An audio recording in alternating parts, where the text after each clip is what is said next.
tatapatin ko po kayo, hindi madali ang maging Kristiyano. Honestly. Ang daming tukso. Tandaan mo. Mas matindi ang tukso ngayon kaysa dati. Di ba? Ang daming pagsubok.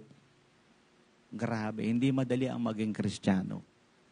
Lalo na pag maging manggagawa ka ni Kristo, di ba? Commitment yan eh. Lagi kang, di ba, pag manggagawa ka, di ba, may commitment ka? May oras ka ng follow-up, may oras ka ng visitation, may oras ka ng practice.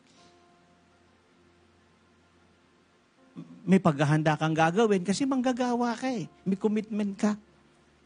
Maaga kang darating, late kang uuwi. Di ba? Hindi biro ang maging Kristiyano. At lalo na yung maging manggagawa ni Lord. Di ba? Tapos, minsan wala pang appreciation, di ba? Wala pang encouragement. Minsan mapagalitan ka pa, di ba? Minsan yung galit sa'yo, legit. Minsan naman hindi, di ba? Ito pa ho ba rito? Lalo na maging mangangaral ka talaga. Becoming ahead of the church.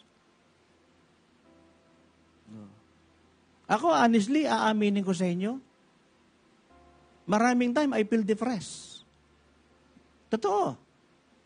Walang nakakaalam. Alam mo, anong ginagawa ko? Kumakain ng dark chocolate.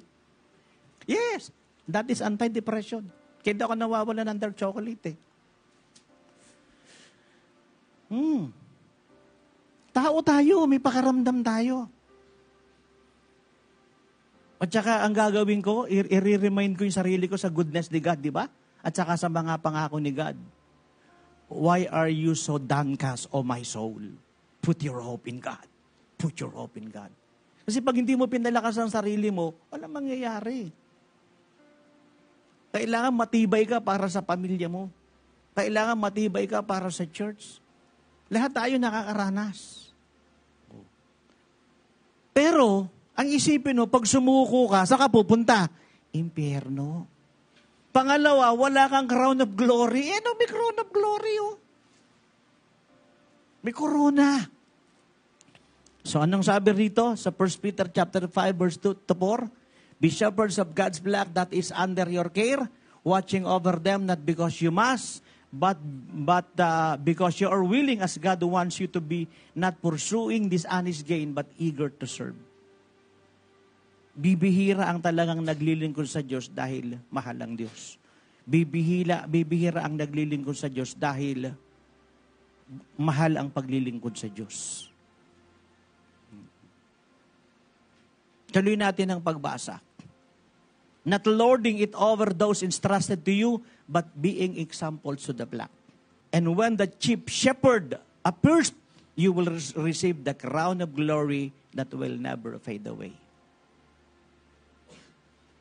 Sa lahat ng mga alam niyong may tawag kayo, huwag niyong ineglect yan. Alam niyo yung tawag niyo, alam niyo yung calling ninyo. Ang KOJF, living by faith. Nabuhay tayo na walang salary, walang sahod, minsan nga walang tapik, walang appreciation, walang encouragement, walang recognition. May tao pa ho ba rito? Pero dahil nag-uuma pa sa puso natin yung pagmamahal sa Diyos, nagpapatuloy tayo. Amen po ba? Huwag mong tingnan yung mga pangit, tingnan mo yung magaganda, di ba? Huwag mong tingnan yung mga crosses, ang tingnan mo yung crowns, di ba?